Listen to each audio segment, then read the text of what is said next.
Does not appear so. We're not on YouTube? I don't see it.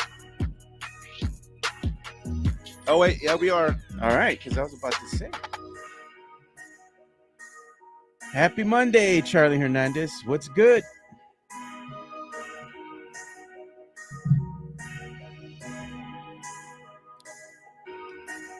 David Outwater. Good morning, guys. Good morning, David. All right, and we are live. Happy Monday, everybody. My name's Mike Jimenez. This is the Alamo City Sportscast coming at you from beautiful San Antonio, Texas. West Side and West Bear County represented today. My name's Mike Jimenez. Joe Garcia producing today's show, and it's going to be a big show today because we now know who's going to take part in the Super Bowl this year. Kansas City Chiefs versus the San Francisco 49ers. Two dramatic games yesterday leading up to the Super Bowl matchup. We'll get into both of those games. The Spurs are trying to do something they haven't done since December of 2022, and that is go on a winning streak. We'll talk about that. I was telling Mike, I said, hey, the Spurs are on a 2-game winning streak. He's like, they're not. We're not on a streak. Streak means 3 games. That is what streak means. And you were on one on the weekend, dude. What was this thing that you were putting up on Twitter, getting all the people riled up again?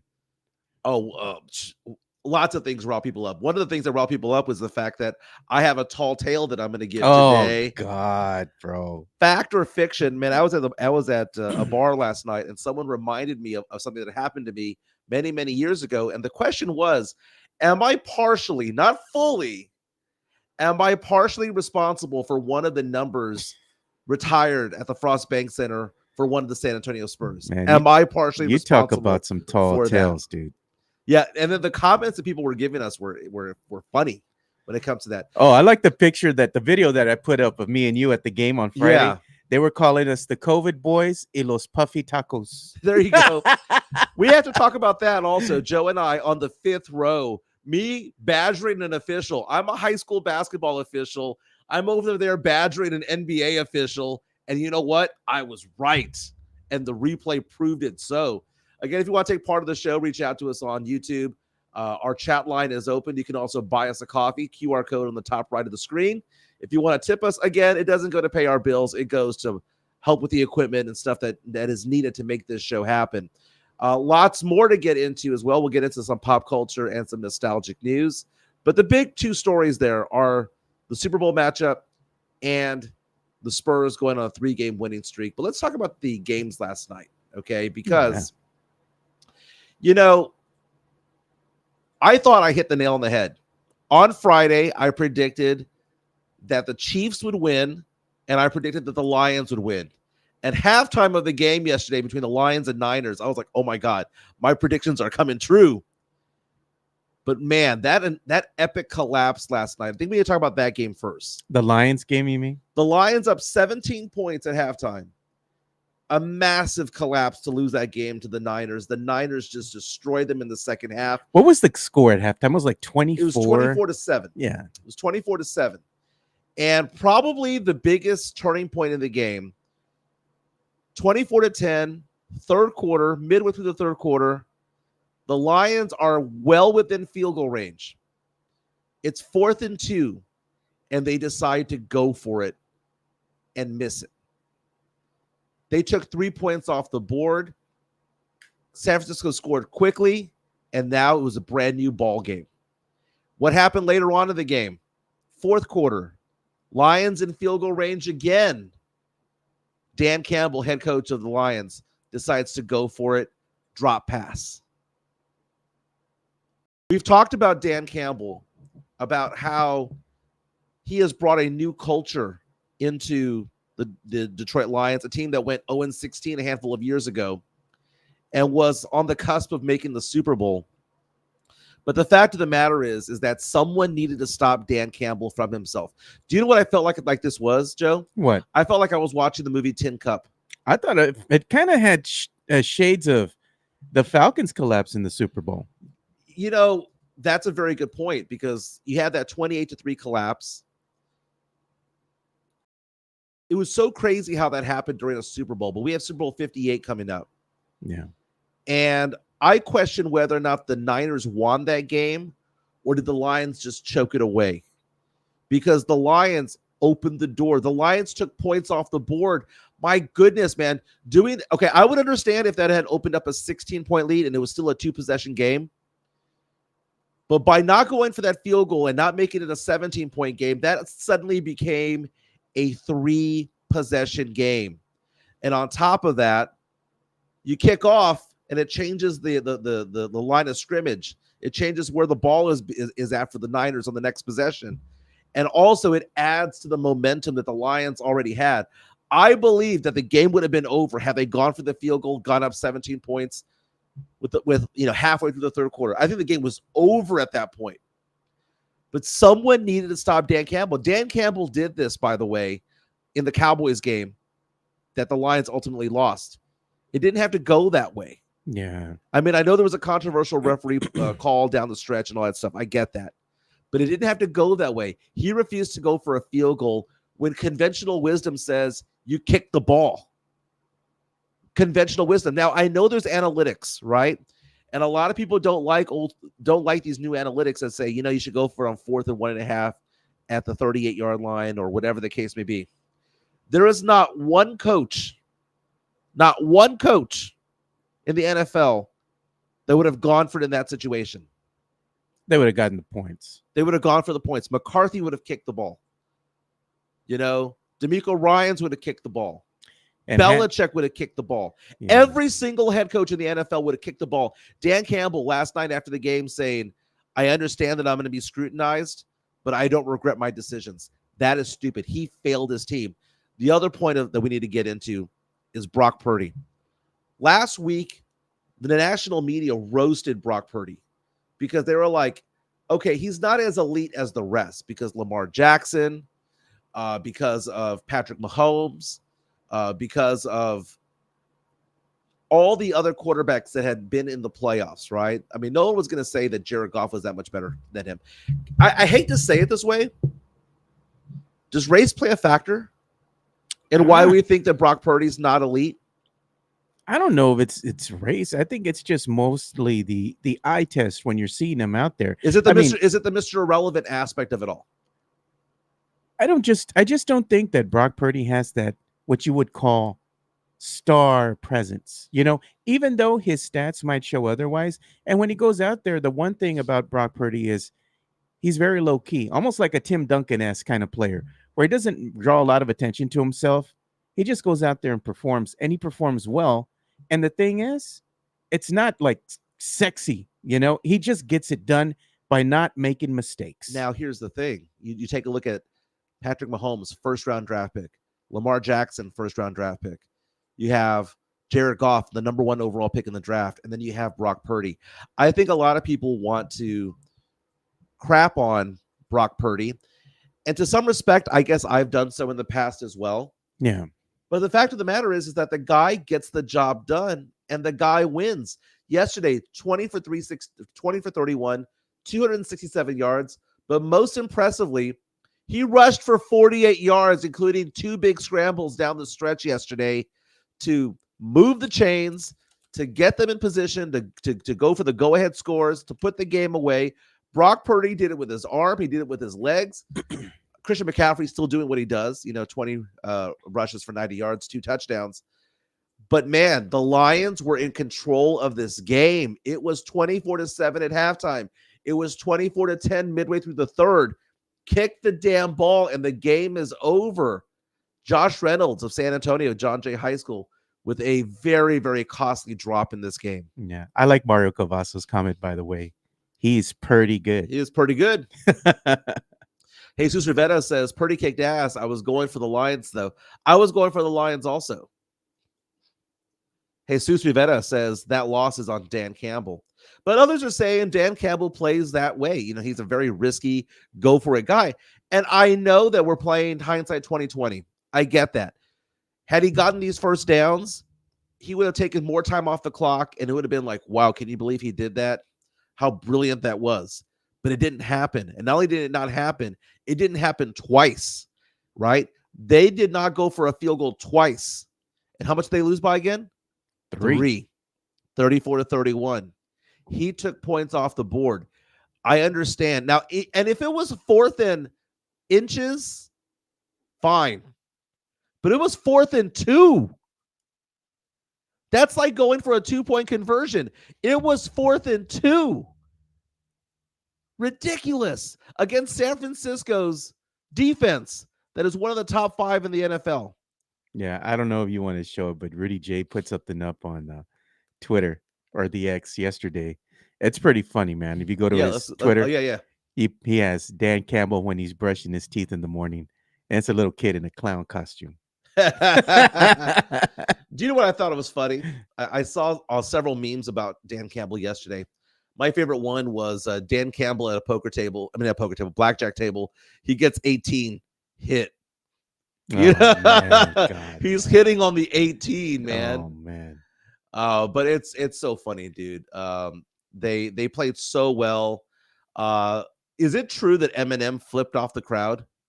I don't know, dude. I was kind of paying attention to the game, but I was working at the same time. So I was kind of watching, looking and seeing what was going on. But I got to tell you, man, the one game that was to me that was like the game of the day had to have been the Chiefs and the Ravens. Yeah, we almost had the Eminem versus Taylor Swift type of thing. By the way, had Taylor Swift gone in the stands and flipped off everybody like Eminem did, the world would have fucking ended and Fox News Channel would be burning the place down, right? Oh, yeah. But Eminem does it, it's perfectly fine, right? If people want to say that there's double standards in life, this is proof of it. Eminem gets to be a dick, but you know, God forbid Taylor Swift goes onto the field and kisses her boyfriend. God forbid that she does that. But that was a great game. 17-10, Chiefs are victorious. The Chiefs came out early on and started pounding the Ravens defense. The Ravens were the number 1 defense in the NFL this year. Yeah. And the thing about it is this. Patrick Mahomes was getting rid of the ball within 2 seconds almost every single play. The running backs were not dancing around. Isaiah Pacheco would find a hole and burst through it. Clyde Edwards-Helaire kind of sucks, but anyway, he was kind of doing his thing as well. But Travis Kelce came up big again, man. Some of the greatest catches you'll find. That touchdown, you hear back shoulder. It was on his back. That was back hip. He was thrown to his back hip, and he caught it. How many tight ends can catch that? And he broke Jerry Rice's record for most receptions ever for a playoff career.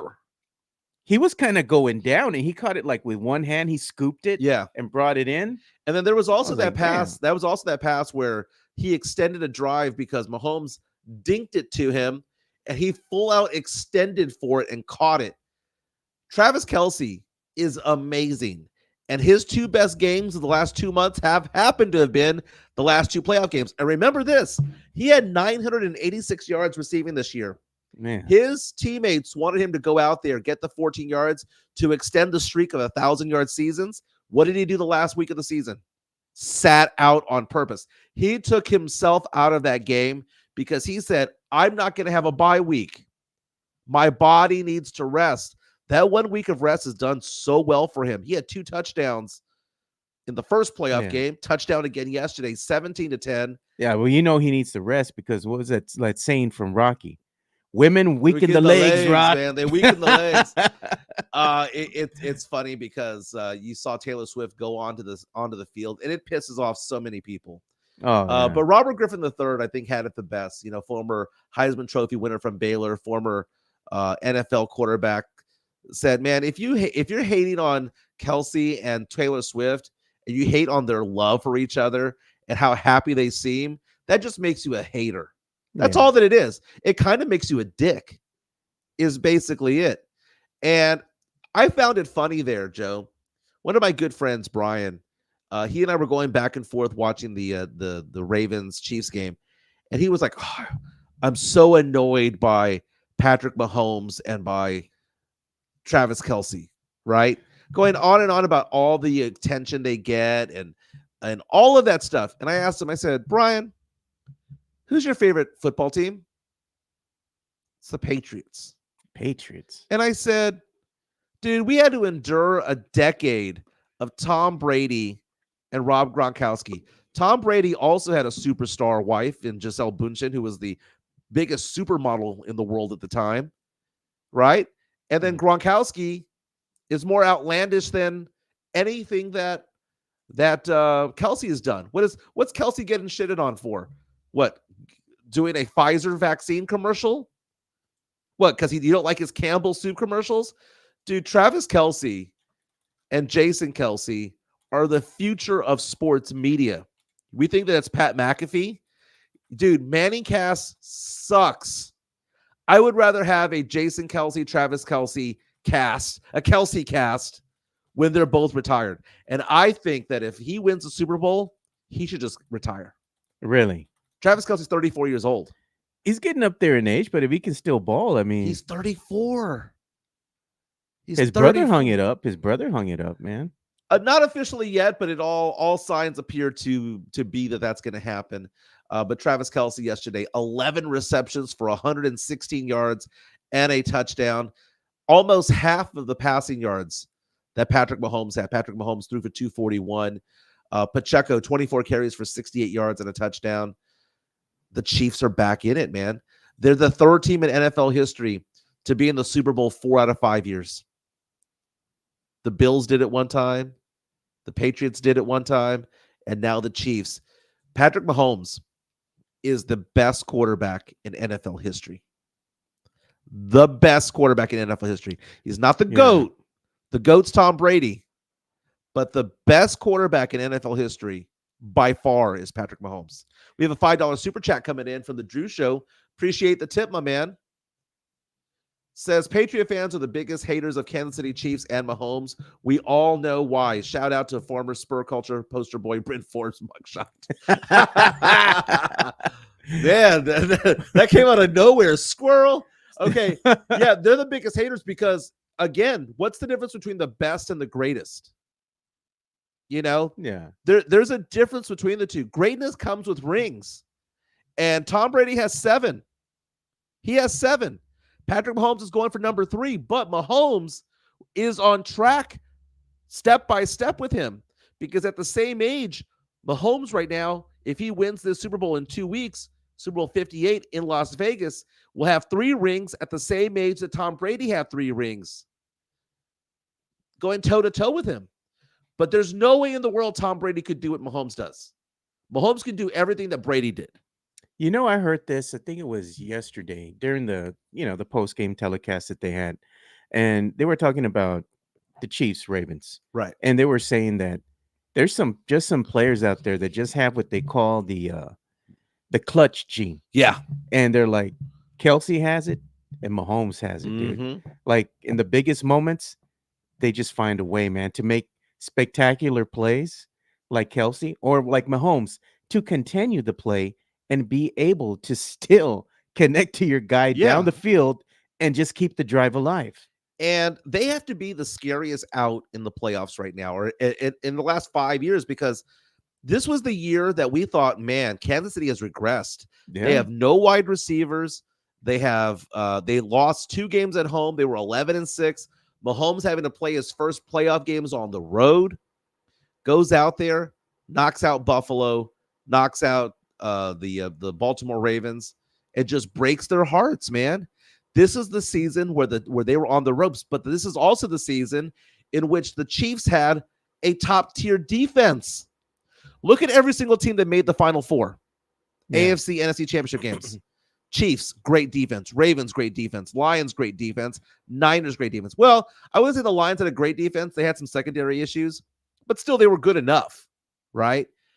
Lamar Jackson, though, after the game, coming out and saying that he is so disappointed in how things happen, how things transpired, saying that this was their opportunity.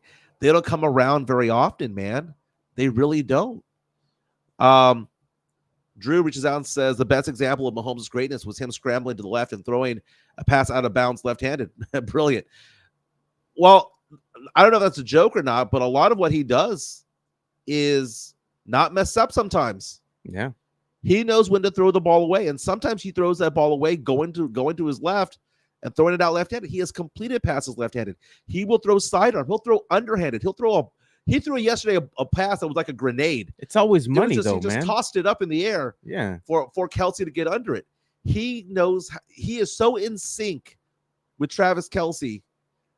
And that's another thing about these teams. The importance of having a top tight end, Sam Laporta for the Lions, I mean, Kittle had a slow day yesterday, but still, it's great tight end play. Mark Andrews, when healthy, has Baltimore. You have Kelsey going on with the Chiefs. But this Chiefs team is a dynasty. Opportunity to win 3 rings in 5 years. Sounds like the Spurs when the Spurs won in 05, 07, and 3, 5, and 7. Yeah. That's a dynasty right there. And Patrick Mahomes is chasing a legacy out there. And there will always be those, because I don't think he'll get 7 like Brady. He'll probably get 4 or 5. Well, we but don't that know, doesn't man. mean His career's not even anywhere near done yet. Yeah, but his life will be a lot different when Kelsey hangs him up, man. Kelsey already 34 years old. I mean, Kelsey is older than Gronk when Gronk retired. Yeah. Hey, I heard an interesting stat about Tom Brady. Did you know Tom Brady has the ability to come back and play again next year? I don't know if he has the ability, but should he? The eligibility, though, is with the Michigan Wolverines. Oh, man. He can actually, because of the new rules of NIL, and because he's no longer a professional player and has sat out a year, and he had 1 year of eligibility, in theory, if he wanted to go back to Michigan and play a season, he could, because he has 1 year left of eligibility. Yeah, there is a picture right now of Eminem flicking off the crowd. Yes. On NFL memes, it says Eminem at the NFC Championship game, keeping it real. Yeah. 100. Yeah, he's flipping off the crowd. Yeah. And does he get crap about that? No. You know, Taylor Swift could have picked her teeth and people would have given her shit. Speaking of Taylor Swift, by the way, the big question has been, is she going to be able to be in attendance at the game? And the answer is yes, because her Eras Tour continues next week. She's been off for a few weeks. Yeah. Eras Tour continues in Japan. But the weird thing about Japan is that even though she has a game, a concert the day before the game, they're behind us in time by several hours. So she actually picks up a day flying from Japan back to Las Vegas, 13-hour flight. She will have 25 hours to sleep, get rest, and go to the game. That's amazing. Yeah. Drew Show with a super chat. $5 tip. Appreciate it. Cha-ching. Says the difference between Dak and Brock is the horseshoe up the ass interception that deflected off the DB's face mask. That was a turning point. So Brock Purdy threw a pass 50 yards downfield that should have been intercepted. Ricocheted off of the face mask, went straight up in the air, was caught by a Niners receiver. They scored a touchdown a couple of plays later. Yeah. And we also got a $5 chat from our friend Christopher Leha. Thanks, Chris. Texas Tech back in the Super Bowl again. Red Raiders. A la verga. That's right. That's right. You know, and we can actually claim him, right? I mean, we can claim Patrick Mahomes as a Texan. That's why we have to cheer for this guy, man, because he's a Texas guy. Went to Texas Tech, and dude, he's so good, dude. He's so good. But this is going to be the highest rated Super Bowl of all time for 2 reasons. One, obviously the Taylor Swift factor. The second thing, though, is that it involves the Niners, and the Niners have a lot of people who watch the Niners, right? Because who are the most watched teams in the NFL? The most followed teams are the Cowboys, the Niners, the Steelers. I guess you can say Green Bay. Those are the most followed teams in all of the NFL. You add that with the celebrity aspect of the game. You add that with the Patrick Mahomes going for more legacy points in this game. You add all of that together, and you have the perfect storm for the most watched Super Bowl of all time. We saw this in the divisional game between the Chiefs and the Bills. Nearly 51 million viewers on average for a divisional playoff game. Yeah. Dude, this is massive. And the good thing about it is the refs didn't get involved yesterday. That's the good thing about yesterday. I know that there are a lot of Ravens fans upset about a pass that was intercepted in the end zone. They're like, oh, the receiver got touched. The receiver had already ran by the ball, right? He was out of the play. Yeah. Yeah, he was. And my goodness. So I'm excited about the Super Bowl. I'm going to create my Super Bowl squares. So I do this thing where I do not only squares, but I also have what's called a scenarios game. And the scenarios game is I put up various scenarios, like everyone puts in like 10 or $20, right? Yeah. And I've come up with 50 scenarios that may or may not happen.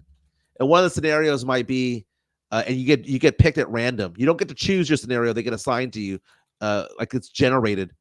And one of them would be like a kick's going to go off an upright or crossbar, or if you want to do a pop culture one, Taylor Swift will kiss Kelsey on the field, or it could be, I don't know, Usher will fall during his performance, just something like that, right? And my friends love it because they're like, dude, these are scenarios that are just so random that it might actually happen. Super Bowl rematch is what they're saying here. Chris Gonzalez and Mario Cavazos. How many of these players going to get wasted the night before the Super Bowl game being in Vegas? Hey, that could be a factor, man. No, it won't be a factor, dude. They are so locked into the hotel room, and they have so many walkthroughs. They're not going to be doing anything. Who was that guy for the Atlanta Falcons that disappeared? Was it Eugene Robinson or something like that? So, I don't remember who it was, but somebody disappeared. Yeah, there was somebody that he was arrested the night before the Super Bowl. I'm looking it up right now. This was back in 1999. It says Atlanta Falcons safety Eugene Robinson was arrested Saturday night on a misdemeanor charge of soliciting sex from a prostitute. Oh, my God. What a way to go, man. Like, damn. Yeah, and I believe that was the day before the Super Bowl, if I'm not mistaken. And then he also had that one guy from the Raiders one time who had a mental breakdown, like some sort of mental health issue, and he missed the game. It was just too much for him. Jesus Rivera reaches out to us on YouTube. Chat says he's taking the Chiefs and Taylor over the Niners. Why? Because fuck them, that's why.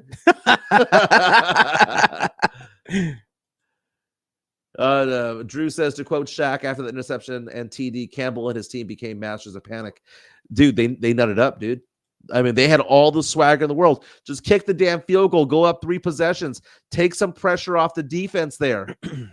and then little things that happen or weird things that happen, like a ball ricocheting off of someone's face mask and bouncing up into the air, doesn't hurt as much. Because you'd be like, oh, okay, well, they scored a touchdown there. We're still up 2 possessions. But instead, it's like we're only up 1 possession. If we go 3 and out, they get the ball again. They can tie the game, which they did. Dan Campbell lost that game. And I know a lot of people were like, well, there was drop passes. Josh Reynolds dropped a pass. Laporta dropped a pass. All of this crap. Ross St. Brown dropped what could have been a first down pass as well. Yes, but the coach should not be the one losing the game for you, and that's what Dan Campbell did. Man, these guys, they got me laughing right now. So there's a thread that's going on right now. And it's like, of course, Jeff Garcia is at the top of it, right? It's right. The tall tales, right? Oh, we were going to talk about the Spurs. We can go the tall tale first, though. That's the tall tale is funny, though. It's just, everybody, because you're talking about, hey, did I have something to do with maybe one of the jerseys going to the rafters? Yeah. And my favorite one so far was Chris Leja. He taught Chip how to become the greatest shot doctor. And the other one that I loved is John Dwyer. He says, yeah, Jimenez taught Leja how to pour cement. Speaking of Chris Leja, MCS General Contracting, reach out to them if you need some concrete placement services. Diamond Hard. Talk about concrete slabs for your home, for a business, parking lots, even basketball courts. MCS General Contracting is the place to go, man. It is the place to go. They do a fantastic job. The weather's cooler, and they've been in business for quite some time. More than 30 years of experience over there at MCS General Contracting. Follow them, and you can follow Chris Leja on Twitter as well, because he will oftentimes post photos of the job sites that he's at. They do a great job. They do swimming pools, all sorts of things. Yeah, you can follow him. He's known as the Equalizer on the X on Twitter, and he's at C Leja, Leija 3. Chris Gonzalez reaches out to us on our YouTube chat saying Jimenez's tall tale is that he told the Spurs to tank in 97 for Duncan. Okay, tall tale time. And first of all, I thought about this yesterday because I met a listener of our show, a viewer of our show on YouTube, and I'd never met him before, but he was a friend of a friend. And he goes, dude, I watch your podcast all the time. And where did we meet him? We met him at Little Woodrow's. Okay, but we also met a listener at the Spurs game. Yeah, a couple rows. The guy was right in front of us. Yeah, man. he goes, "Say, love your show." So that's pretty cool. So I was talking to this guy, and he was talking to me about old school players of the Spurs, and Yeah. he was telling me, "Yeah, I'm 10 years older than you, but I remember the days of this player and that player and this player and that player." And then he started mentioning some players from the 80s, and I told him, I said, "Look, I was born in 77. I grew up with little posters of Alvin Robertson, Gene Banks, Mike Mitchell on my wall, right? And we were talking about players that had their jerseys retired. And it reminded me of something that happened in my career early on. And I'm not saying that I am the reason that a Spurs jersey got put up to the rafters. I think I played a role, a small role. So let's go back in time. Oh, man. The year was 1998. I wish I had music, dude, like Back to the Future music. And I want people to react to this and tell me if they think this is bullshit or not, because this is actual truth here.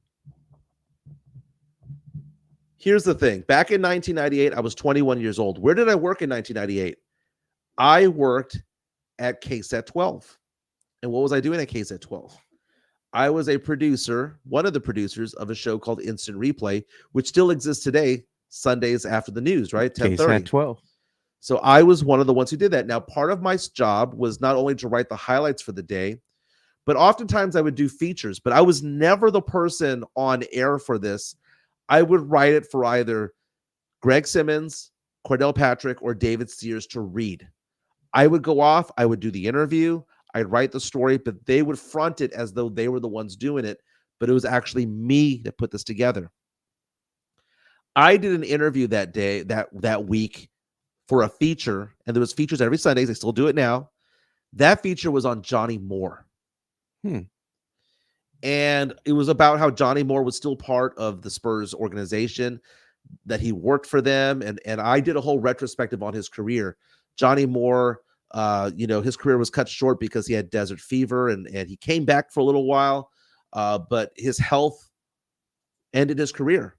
And he was a fan favorite point guard, wore 00 back in the day. Yep. And I was talking to him on this feature, which again was fronted by Greg Simmons, about his career and whatnot. And I asked him the question, you are the all-time leader in assists for the Spurs, since was broken by Avery and I believe Tony Parker. And I asked him the question, I said, because of all that you've done for the Spurs organization, do you believe that your jersey belongs up there with James Silas? And he gave a very eloquent answer. Very eloquent answer. And ultimately he said, yeah, I hope and pray that one day my jersey is up on the rafters. The Spurs announced that week that they were going to retire his jersey. Oh, check this out. I'm not saying that I'm the reason why. I was gonna say, but what I am saying was, I find it highly coincidental that Johnny Moore's jersey was announced to be retired the same week that I did a feature that I wrote for KSAT 12 that Greg Simmons had on his show. That's all I'm saying. Maybe it was in the works prior to me. Maybe that announcement was going to be done anyway. But it's just highly coincidental that I actually did that story and wrote that story on behalf of KSAT, fronted by Greg Simmons on Instant Replay that week. They're saying that when you tell your tall tales, we should have the Wayne's World music. So now that I've told you that story, Joe, do you buy any of it? Oh man, when you start telling your tall tales, man, there might be some truth to it, but I wonder how much is embellishment. Do you believe that I did a feature on Johnny Moore? I believe you did a feature on Johnny Moore. Do you believe that Greg Simmons fronted it? Probably. Of course, I was a producer of his show. And back then, you got to keep in mind this. 1998, KSAT 12 Sports was a big deal. Oh, yeah. They started the Instant Replay. Nobody else was doing that at the time. Right. There wasn't, all the streaming services. Yeah. There were no iPhones. If you wanted to watch highlights of the game, you either watched Sports Center or you watched Instant Replay. Yeah, Instant Replay was ahead of its time because it not only showed stuff from the national media, like sports going on in the sports world, but local too. It was a local version of Sports Center, right? And so back then, if you were watching sports, you were watching that. And KSAT was number one in the ratings at that point, all that stuff. And dude, I wrote a feature on Johnny Moore. I interviewed him, all that stuff. And again, I asked him the question, do you believe your jersey belongs to up on the rafters? And he goes, yes. I hope it one day does get up on the rafters. And then all of a sudden, lo and behold, Spurs make an announcement. We're putting his jersey up on the rafters. Yeah. That's the thing. So Jeff Garcia from Locked On Spurs and Cans 5 reaches out. Like Mario Cavazos, man. Johnny Moore and I were in jail detention center at the same time. I was there for a DW. I don't know. God, I don't know his man. history. He's not Alvin Robertson. Locked On Spurs, Jeff Garcia says, you're doing some advanced Bikram yoga stretching, Michael Jordan stretching, and Space Jam with that Moore jersey retirement, Jimenez. Okay, first of all, I'm going to stand by what I say because it was a big deal to watch instant replay back then. It was a big deal. And I was the producer of that show, and they happened to name Johnny Moore or announce that his jersey was going to be retired after I interviewed him and asked him, do you want your jersey retired? I think that's funny. I think it's highly coincidental. I like Bias's comment. Stretch before you reach, Jimenez. Oh, my goodness. Now, here's the thing. I'll never know if that's the real answer. Like, I can go back in time to other quote-unquote Jimenez Saw tales and know the answer that yes, this is true. Yes, this is false, right? But with this one right here, I'm not saying that it's true. I'm just saying that it just all seems very coincidental. And by the way, the next time I did see Johnny Moore, he smiled at me. We didn't talk about it, but he gave a smile. And I kind of felt like that was like my man type of moment. You know what, man? I'm gonna change the subject real quick though. I keep seeing this cutout of Wemby with the stack of the HEB ice creams. Yeah. And it says, "How do you stack up?" Right? He's 17 tall. Bro, we need to get one of those in the studio. Why? So I can show that I'm 11. I mean, I want this cutout. I'm like, where can I get this? Am I gonna have to go to the Marbach here on the HEB on Marbach? Yeah, and just go and steal it. Like go in the store and just walk out nonchalantly with the cutout. Like, what's up? They ain't gonna stop me. I mean, come on, man. I need one of these cutouts, dude. Dude, I think that cutout's great, man. I think that's funny. Drew Show with the $5 super chat right there. Another one. Appreciate the tip. Says you had to bring up instant replay. Hits my feels. Greg Simmons did nothing wrong. Bring back the Simmons. Real life Kent Brockman. Dude, Simmons. I ran into Simmons a while back, man. It was January of last year when I ran into him at the Alamo Dome. And dude, you don't understand Greg Simmons. He's the Greg Popovich of sports anchors here in town. Because who interned under Greg Popovich? I mean, who interned under Greg Simmons? Well, I did. Cordell Patrick did. Anthony Pittman did. You know, there's a long list of people. I think Chuck McIntyre did as well. There's so many sports reporters and sports anchors that have come through San Antonio who got their start through Greg Simmons, and I was one of them. And I could never have been a news producer, a sports producer, or a news reporter without him.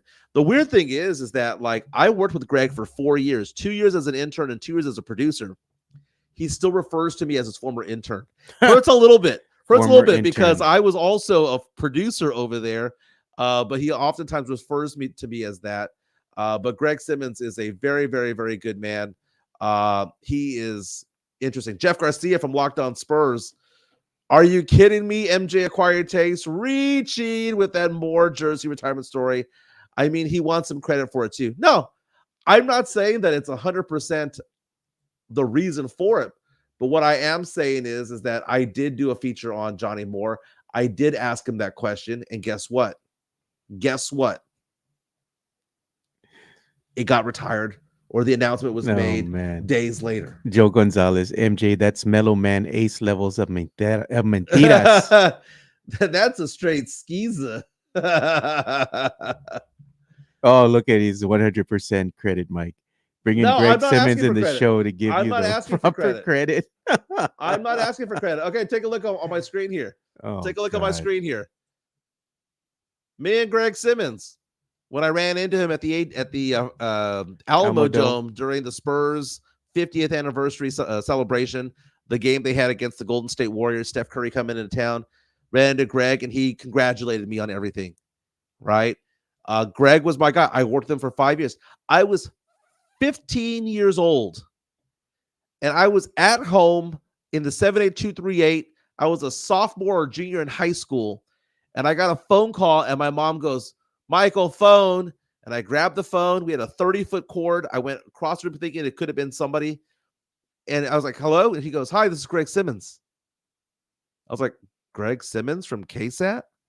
And he goes, "Yeah." He goes, "I'm reading your school articles in the school newspaper, your sports stuff, and I see that you're also writing for the Express News, because I would do entertainment stuff for the Express Yeah. News as a teenager." And he goes, "Someone mailed this to me."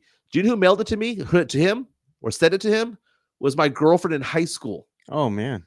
She put together a big old like binder of my stories and whatnot, gave it to her friend who was interning at KSAT, who gave it to Greg with my phone number. Greg called me, asked me if I wanted a tour of the TV station, and I never left. I was there for 4.5 years or so, and Greg Simmons brought me in. They thought I was in college. I was in high school, and Greg taught me everything I know. And Greg was brutal towards me.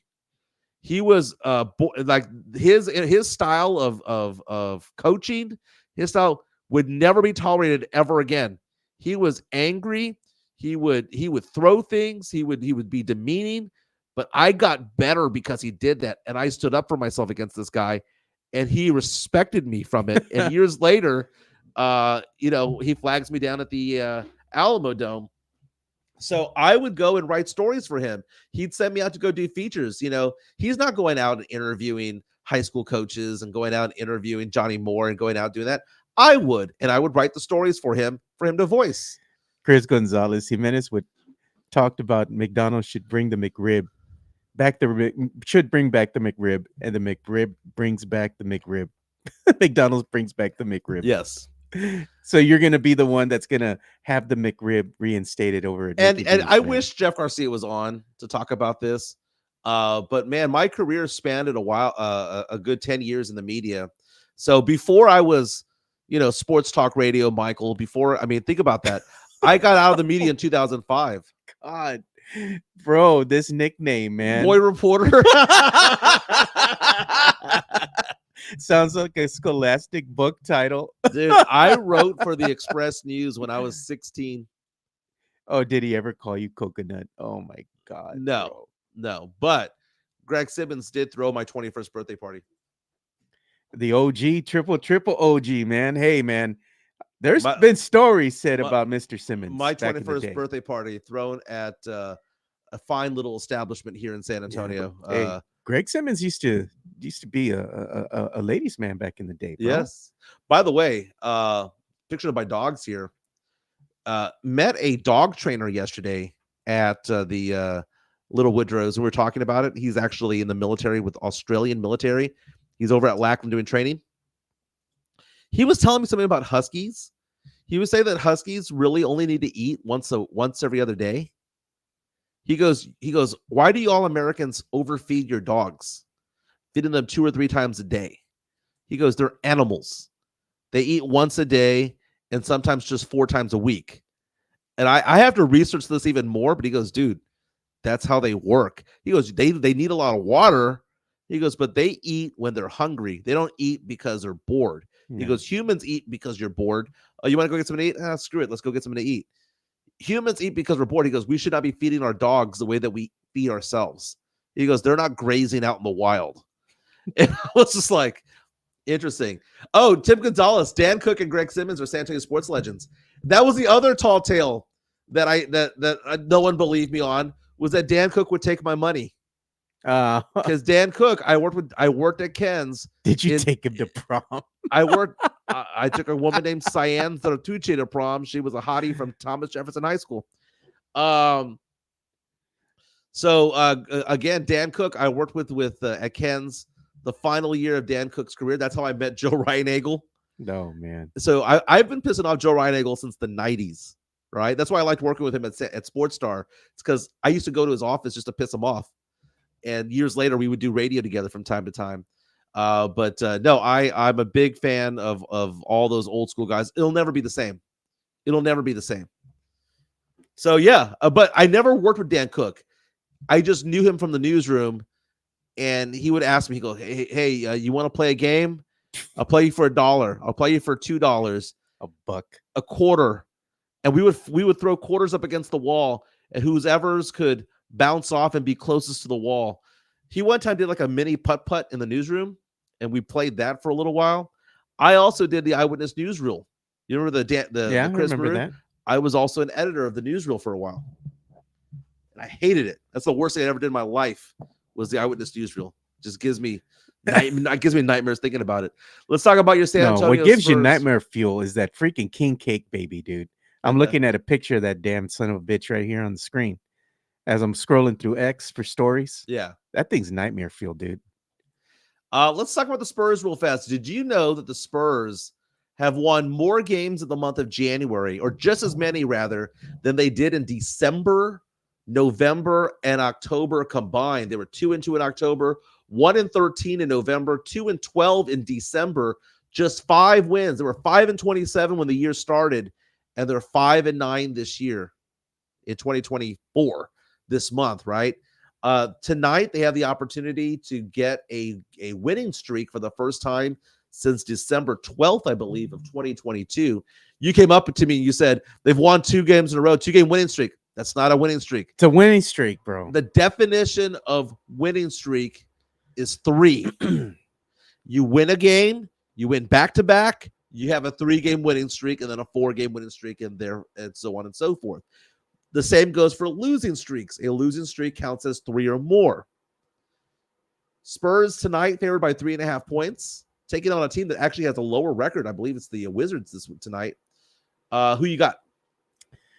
I got the Spurs, man.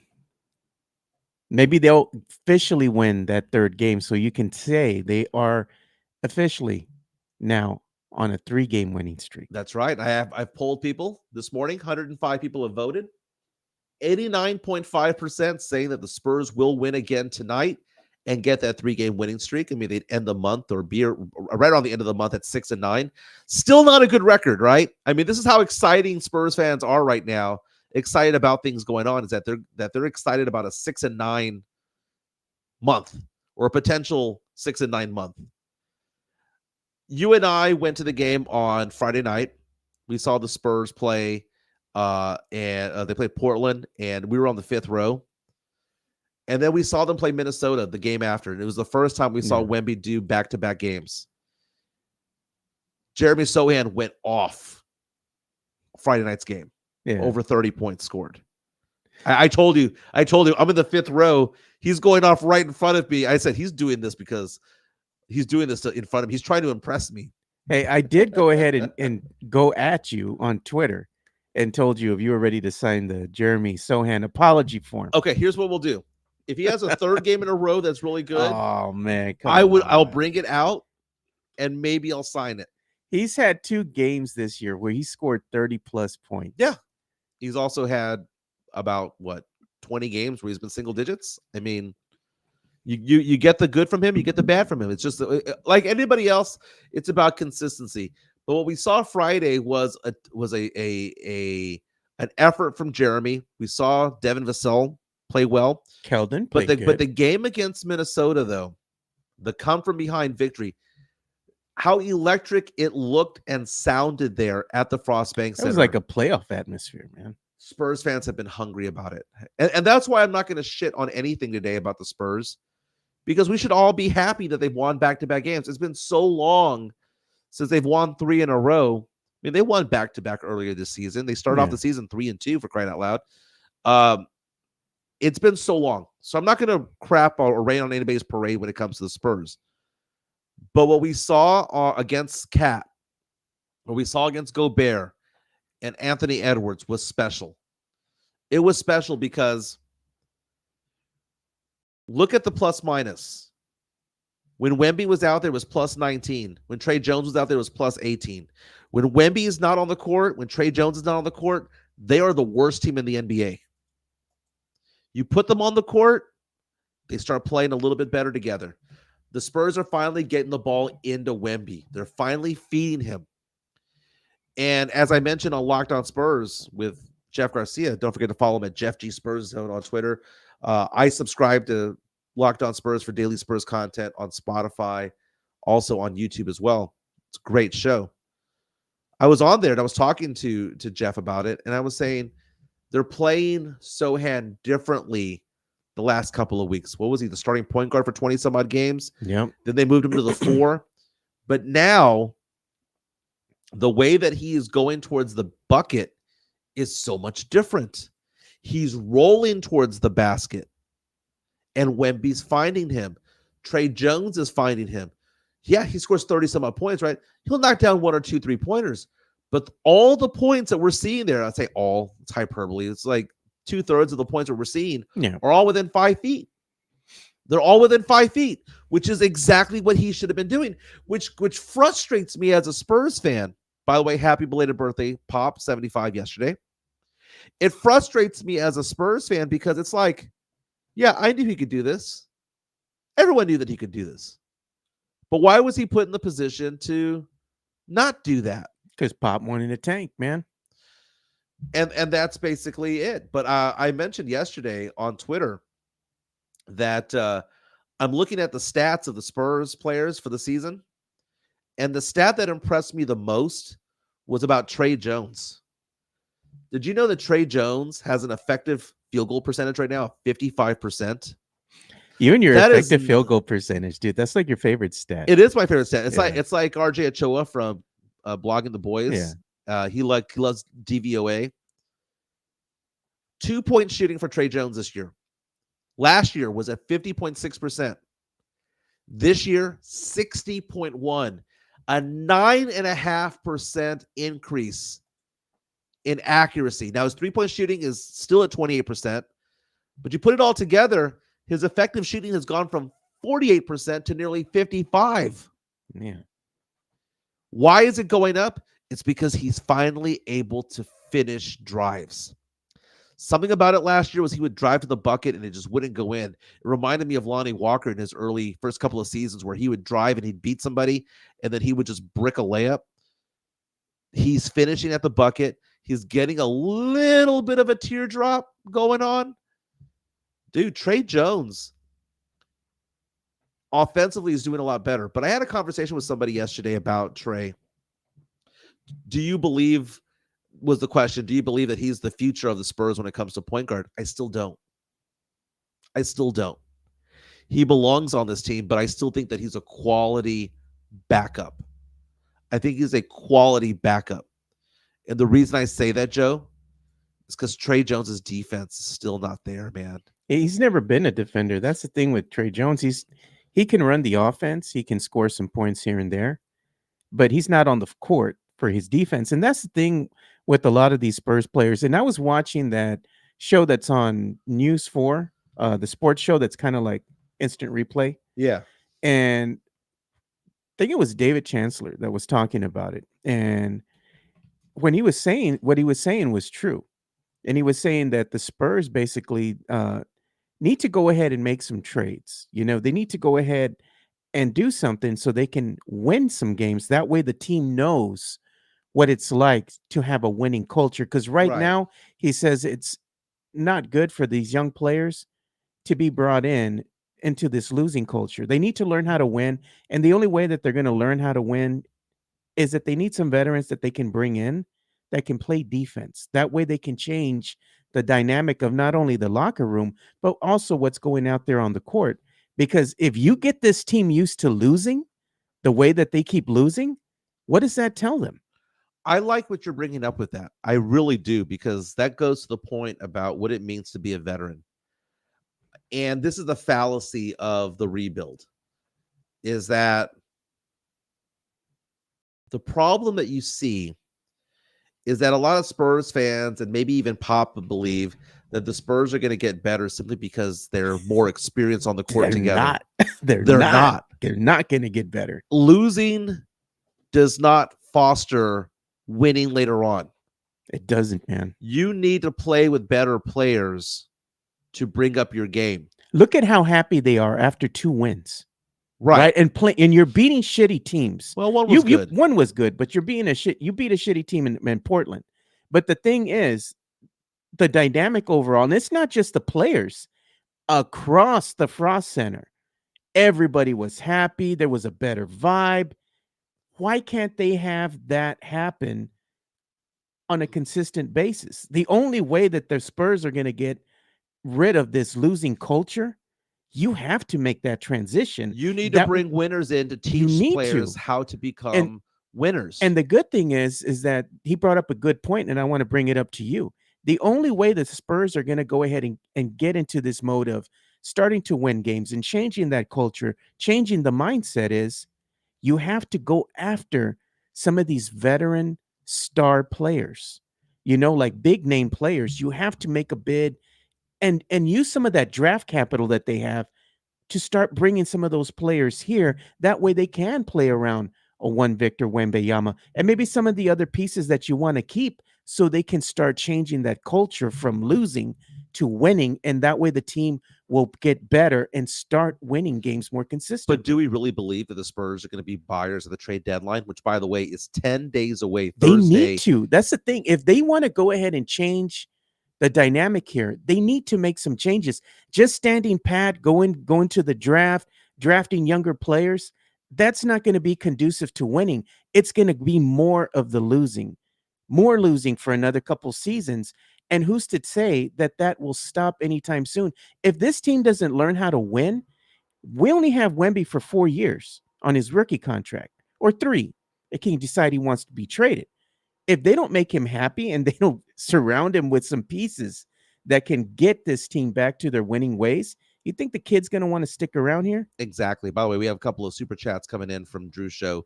One saying the Spurs' identity going back to David Robinson's rookie year has been defense.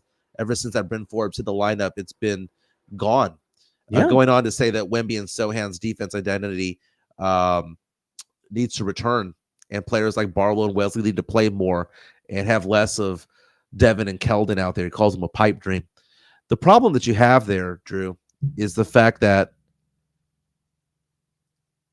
you're giving up one positive thing and picking up another negative along the way.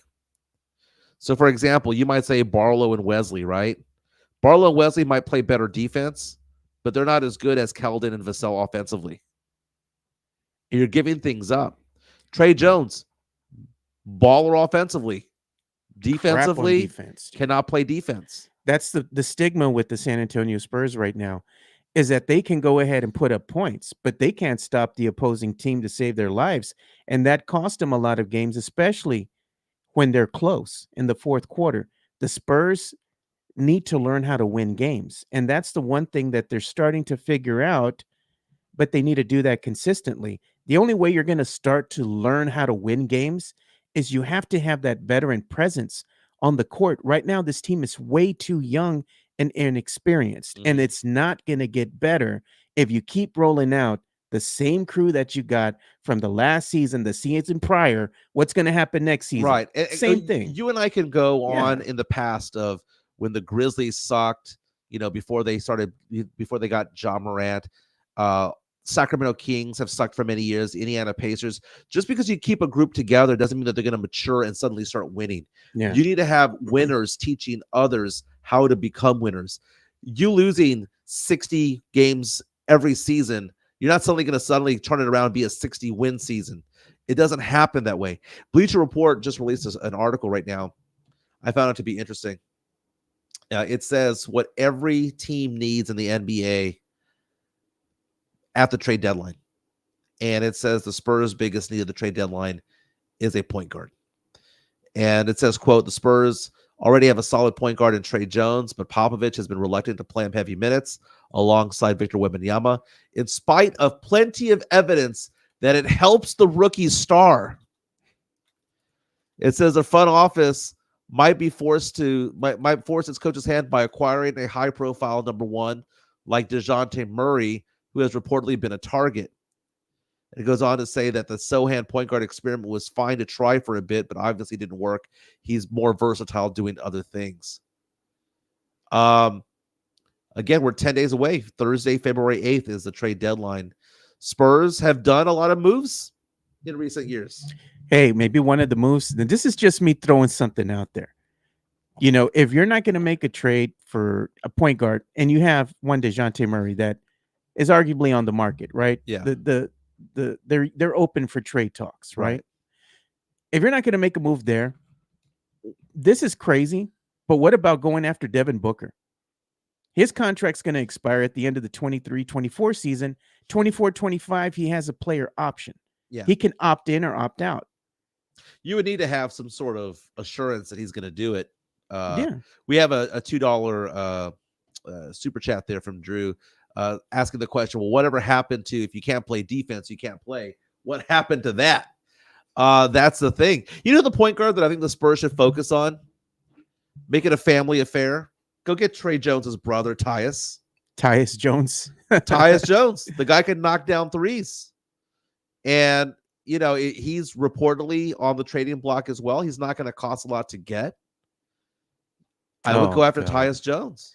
Jeff's still mad that we didn't go see him during when Leha and Baez went up there. He puts, oh yeah, no Tim Gonzalez. MJ and Joe did not meet me. Yeah, I big timed him, dude. As much as I love Jeff Garcia, I was not going to miss one play from the fifth row.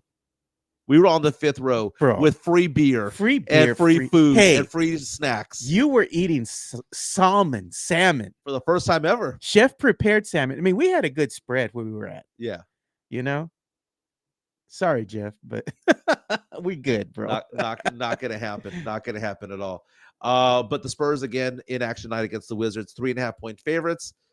Should be a win for the Spurs. It would be their first winning streak since December of 2022. James Molina reaches out to us on our YouTube chat, says, okay, Oklahoma City Thunder had back-to-back 20-win seasons before they won 40 games last year. They had 3 lottery picks in the same draft. Well, the thing about that, James, is that they picked the right players. I mean, when you're going off and drafting SGA, and you're drafting Chet, and you're drafting Josh Giddey, and you're drafting J-Dub, they've hit every single year. We had Primo and Luka Samanic as our first rounders. Jeff said he's not mad. All right, Jeff. Hey, look at this. James Molina puts, in 2025, Spurs are expected to have multiple first rounders. So what the hell does that mean? If you go ahead and arguably you have multiple first round picks, does that mean that any of these first round picks are instantly going to come in here and do something right away? It's not going to happen like that. The Spurs had 3 first rounders a couple of years ago. We had Jeremy Sohan, Malachi Branham, and Blake Wesley. And a lot of Spurs fans. Camp. What else did they have? That other Josh kid? Camp in the second round. Spurs fans are wanting to kick Malachi Branham out the door because he can't do anything defensively. Blake Wesley, when he plays is okay, but he's been hurt a lot of his career with the Spurs. And Sohan's coming into form, still around the 9th best player of that draft. So the Spurs didn't lose out. I mean, J-Dub was behind him. I'd rather have J-Dub than Sohan. But still, it wasn't a bad pick considering where they were picking. It's not like the Spurs got the 15th best player at number 9. They got number 9, the 9th best player at number 9. Hey, sometimes you can go and slip down in the draft and there's still quality players left there. Case in point, look what happened with Nikola Jokic. You can still find some quality players further down in the draft. Yeah, I mean, it's not like, hey, it's a guarantee that that's going to happen. The same thing can be said with your first round picks. If you're getting up there and, you get a top 5 player, a top 10 player, it doesn't mean that every single player at that 1 through 10 is going to pan out. Your odds are better if you're getting a top 5 pick, a top 3 pick. You might get a better quality player that could stay in the league, and maybe you can go ahead and foster those talents to come out. And it's not going to happen right away. It takes a couple seasons. But the thing is, if the Spurs always look to go to the draft to draft these younger players, how's the team going to get better? They're going to get younger. A lot of people are mentioning on the threads, and this was correct, so I stand corrected. SGA was not drafted by Oklahoma City Thunder. He was drafted by the LA Clippers. The Clippers traded SGA for Paul George. That was part of the trade there. So the Clippers got Paul George. The Thunder received SGA, Danilo Gallinari, a first-round draft pick that became Trey Mann. They also got a first-round draft pick that became Jalen Williams. They won that trade, my man. Yeah, and they won that trade. They also got a 2024 and 2025, a 24 draft pick, a 25 swap, and a 26 first-round pick, all for Paul George. Yeah, there's another tip from the Drew Show. Appreciate you, Drew. Yeah, it says stop with the OKC correlation. SGA had a 1 year under Chris Paul learning tree and a playoff run before those 20-win seasons. Stop with capital letters. Stop. That is true. And James Molina says it does not, but I think they're following OKC blueprint. Just pointing that out. Not advocating for losing seasons. I'm seeing what may be their mindset. Okay, I could see that, man. But I'm just saying at the end of the day, like going into the draft, getting younger players isn't going to be the thing that's going to fix this team. What's going to fix the San Antonio Spurs and change the culture from losing to a winning mindset is you have to surround these players with a better quality of player, meaning you're going to have to go ahead and cut some of these players loose, use some of your draft capital, and get some quality veteran players that can bring that winning culture back to San Antonio. You need to go after some better names, and I'm not saying go out there and go after some of the biggest all-stars out there, but you need to bring in something to help this team. There's a reason why veteran leadership is important, man. And there's a reason why teams like, I don't know, the Detroit Lions buckle compared to the Niners. There's a reason why the Ravens buckle compared to the Chiefs. Is because the Chiefs have been there and done that. That experience, you have that Super Bowl experience. That's it. That's it. Hey, I was reading online earlier this weekend. If we go to pop culture news, if you want to put the animation on. Sure. Let me go ahead and get that ready.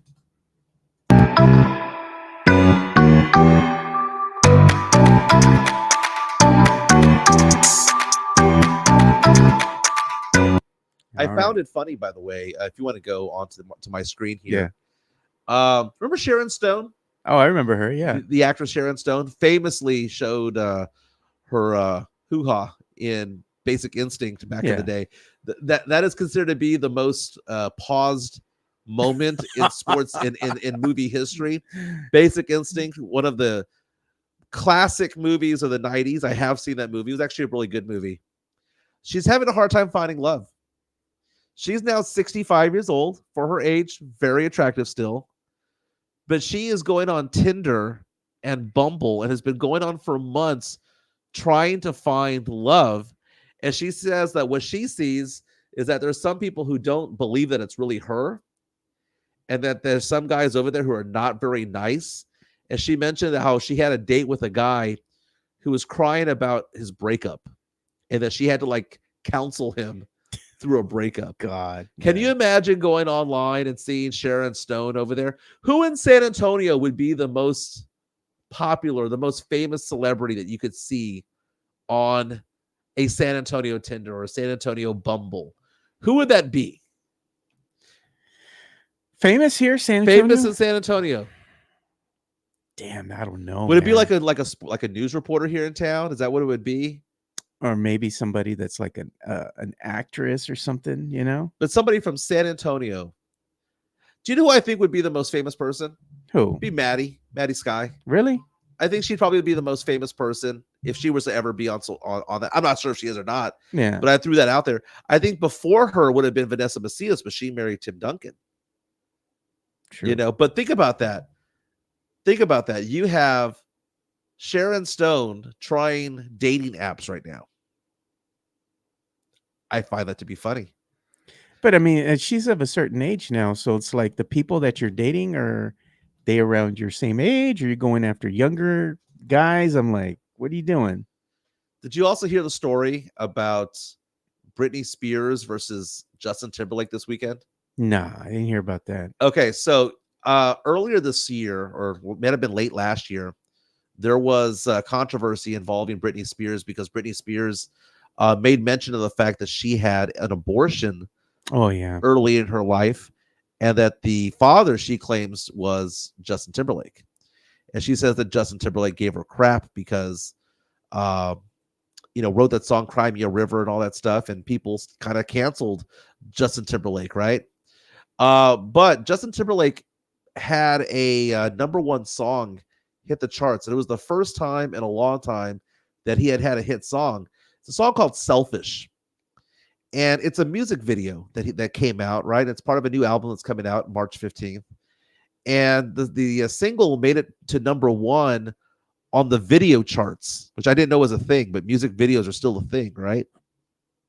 So what Britney Spears fans did was they gathered together and they all started watching the video Oops, I Did It Again from the early 2000s. Oh, God. Look at that song became number one. We got our viewer from the Netherlands here. Does Sharon Stone date across the ocean? Thanks for watching across the world over there in the Netherlands. Is that across the pond? Is that what we call it these days? Across the pond. Gert Vanderkrip. Thank you, sir. Thank you. Appreciate it, man. Appreciate it. Did you see this story on People the other day? It was about 3 Kansas City Chiefs fans who died. That's what? No, I didn't see that. It says here, according to People magazine, people.com, the Kansas City Police Department reiterated Saturday that there is no signs of foul play after 3 Chiefs fans mysteriously were found dead at a friend's house earlier this month. They had just been watching the game. And people believe, the speculation is that they may have gone outside to kind of chill out in the snow. May have had, now allegedly, this is the allegations, not any proof of this. But the belief is they may have taken a little something and froze to death. The hell? Jesus, man. Damn. So the homeowner is being like looked into, and he's like, I didn't do anything. Just 3 of my friends died. Can you imagine having a Spurs viewing party or a Super Bowl party over here, and 3 of your friends dying, and you be like, yeah, I did nothing over here, man. I did nothing. And we'll have another watch party. Nobody will die this time. Let me tell you, this is the craziest story that I ever heard. Because a while back, I would do Uber, right? Yeah. Way back when. And one of the craziest stories that I ever heard in my life is I picked up this young girl. She was probably like mid-20 somethings, 26, 27. So they're going out, and I'm dropping them off over here at the shops at La Cantera because they're going to go to some little bar that's in that shopping center, right? Okay. So I'm picking them up here off of Alamo Ranch and driving them over there. And I'm just listening to music and everything. Hey, put on this, whatever. All right. The conversation goes. The girl is like, yeah, we're trying to plan our trip to Vegas. She's talking with her girlfriend in the back of the car. And she's like, yeah, the last time we took so-and-so and yeah, not everybody made it back. She goes, one of the girls went off and kind of like overdosed in a hotel room. Yeah. Holy and she's crap. like, yeah, hopefully this time no one will die this time. I'm like, what the hell is going on, dude? That's wild, dude. That is wild. Like they party, man. That was crazy. Here's a story that I had read earlier in the weekend as well, talking about celebrities on dating apps. We talked about Sharon Stone. Drew Barrymore is on a dating app, and she says she got catfished. Oh God! That she claimed that the guy that she matched with claimed to be a football player with the LA Rams. She went out, and the guy was a musician who was a failed musician instead. She says she feels like she's getting duped. But what do the girls think? You go on these dating apps. What do you think's gonna happen, man? Like, come on. I mean, these guys are just gonna go out there and tell you the truth. They're probably intimidated for one. Do they really believe it's Drew Barrymore? Right? Yeah. And they'll be like, well, I'm gonna lie too. And then they go up there and like, oh crap, it really was her. Drew Barrymore is an interesting get, man. Can you imagine going out on a date with her? I mean, what would you ask her? How do you go out on a date with somebody who's famous? Do you ask her, hey, I loved you in 50 First Dates? I loved you. What was she in the 80s? Was she in Poltergeist or? She was in E.T., Poltergeist, Firestarter. She was in some movies. Look at Jonathan C. Better a failed musician than her ex, Tom Green. Ouch. Ouch. Okay, let's talk about Tom Green right now. What the hell ever happened to that guy, man? I'm sure he's living off of royalties of something right now. But did you ever see the movie Road Trip? No, yeah, dude. We saw that with Tom Green. That was a great movie, dude. One of my favorite lines in the movie is the guy that's the stoner, and he's talking about how they're taking the off the beaten path, off these side roads to get to where they're going, and he's one of the guys complains about it, and he goes, dude, it's called a shortcut. It's supposed to be a challenge. If it was easy, it'd just be called the way. I love that line. And then the other great one was Sean William Scott, who famously played Stifler on American Pie. Oh yeah, when he's donating sperm because they need money for the trip. I remember that. And again, he goes, "I need some professional assistance." And the nurse is taking him into this room, and he's like, "So, do those stockings go all the way up, or are they just thigh high?" Yeah. And she starts giving him a rectal exam. She shoves fingers in. Oh God. And he's like, "Stop, keep going, stop, keep going."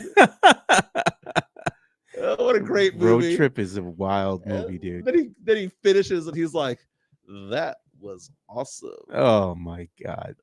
Yeah. That was a hell of a movie, man. But I'm telling you, you still got to watch the movie Zap, bro. Jonathan C says, or when the skinny guy bangs the big girl and she gives him her God, underwear, remember and the skinny that. guy shows it off, and they say, "What did she do? Skin a cheetah?" He goes, "I boinked her." That's what he said. "I boinked her." It was like the skinniest guy there too, the nerdy looking dude. I remember that. Hey, the nurse was hot though, dude. They took him to the room? hospital room. Yeah. Some professional assistance. Oh my God. We also got to see a half-naked Amy Smart, who was also in the movie Varsity Blues back in the day. Oh, I remember that. Yeah. Very, very cool. Speaking of road trip, Euro Trip was a very good movie as well. I don't think I saw Euro Trip, dude. Dude, you never saw Euro Trip? No. Can I show you somebody that was in the movie? Yeah. So there's a scene in the movie. Who is that right there? Oh, Matt Damon. Matt Damon plays a rock singer who is dating Fiona. Fiona is the girlfriend of the main character. Oh God. I want to sing that song. Scotty doesn't know. I want to sing that at karaoke one night. Scotty doesn't know that Fiona and me do it in my van every Sunday. She tells him she's at church, but she doesn't go. That's a great song for karaoke. And my favorite line in that song is, "I did her on his birthday." Scotty doesn't know. Scotty doesn't know. Oh God. Hey, I just got a text message right now. Shout out to my daughter. She made the dean's list over Very at UTSA. cool.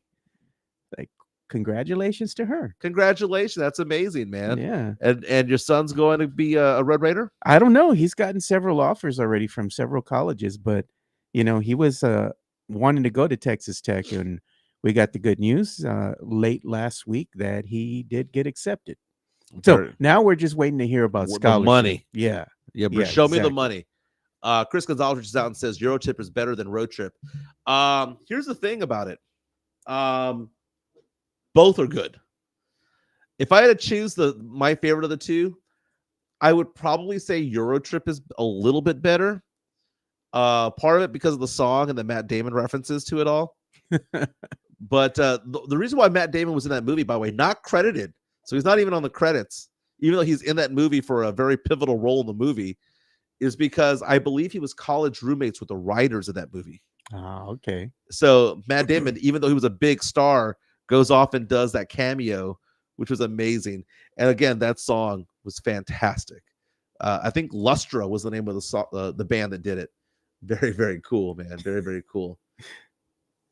Yeah, man. Garrett, who should know this because he's in Europe, says you should watch Euro Trip.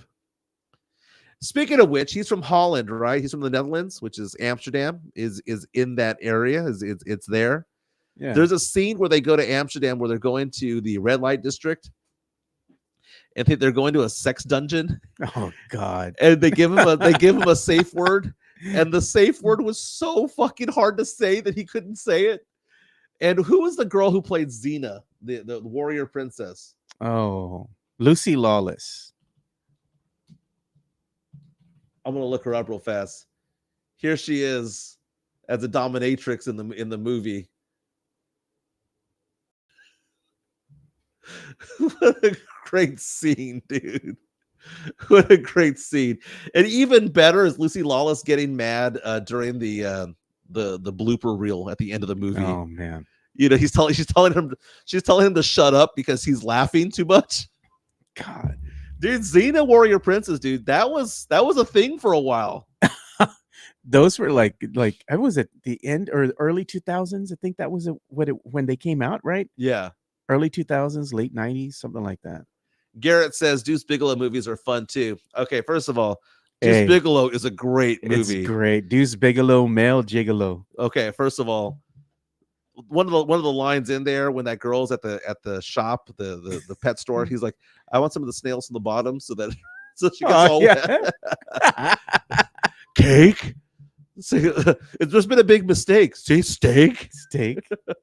Cakes and pies. The funny thing was when he hung himself upside down and he got stuck, and then he finally comes untethered. Yeah. And he breaks the whole fish tank and everything, dude. My job is to give women pleasure. Or was it they had Eddie Griffin in the hot tub, just like Doritos all over the place? Eating the ham. I'm like, dude. Eating the ham that's floating in the water. He's just like in the hot tub with him. He's just like, what the hell's going on? You're a man whore. And then you have Amy Poehler, who was like, you know, an unknown at the time as the girl that has Tourette syndrome. Oh God, I remember that. He takes her to the baseball game. just yell at the pitchers, you'll be fine. And they had that other girl, the one that was like a narcoleptic or something. She kept falling asleep everywhere. And then the tall girl, that's a big bitch. Behemoth. Oh man. Oh my goodness. Yeah.